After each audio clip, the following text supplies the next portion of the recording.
Salam alaikum wa rahmatullah. Un petit message pour tous les enfants qui suivent ce séminaire.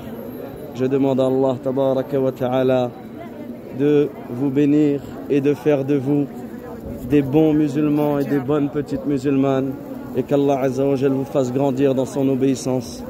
Retenez les enfants qu'il n'y a rien de plus beau que d'adorer Allah tabaraka wa ta'ala. Il n'y a rien de plus beau que de rendre Allah azza wa jal unique sans rien lui associer.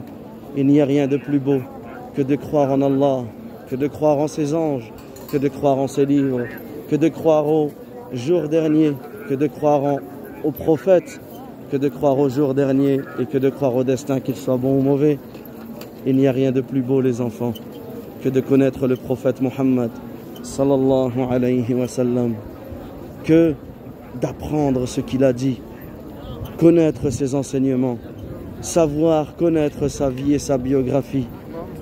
Les enfants, il n'y a rien de plus beau que d'adorer Allah comme le prophète Mohammed sallallahu alayhi wa sallam a adoré Allah azza wa jal.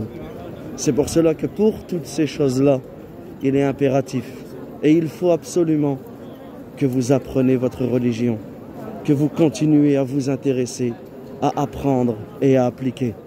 Les enfants, ne délaissez pas la prière. Ne délaissez jamais la prière. Les 5 prières qu'Allah azza wa jal nous a ordonnées, c'est un lien avec Allah tabaraka wa ta'ala. C'est un rendez-vous qu'Allah azza wa jal nous a donné. Et là maintenant je termine avec une invocation qu'il faut apprendre. Rabbana, vous pouvez répéter après moi. Rabbana atina fid dunya hasana wa fil akhirati hasana wa qina adhab an-nar. Toute votre vie répétez cette invocation. Vous demandez à Allah tabaraka wa ta'ala de vous donner une belle part dans cette vie, c'est-à-dire tu demandes toutes les bonnes choses dans ta vie et une belle part dans l'au-delà, toutes les bonnes choses dans l'au-delà. Wa qina adhab an-nar, et préservez-nous du feu de l'enfer.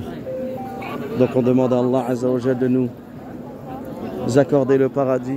Et regardez ici, c'est la pierre noire, cette pierre qui est descendue du paradis. C'était une pierre blanche, mais à cause des péchés des gens, cette pierre est devenue noire. Imaginez-vous, une pierre devient noire à cause des péchés. Que dire de nos cœurs? Notre cœur, si nous commettons des péchés, des désobéissances, il deviendra noir comme cela.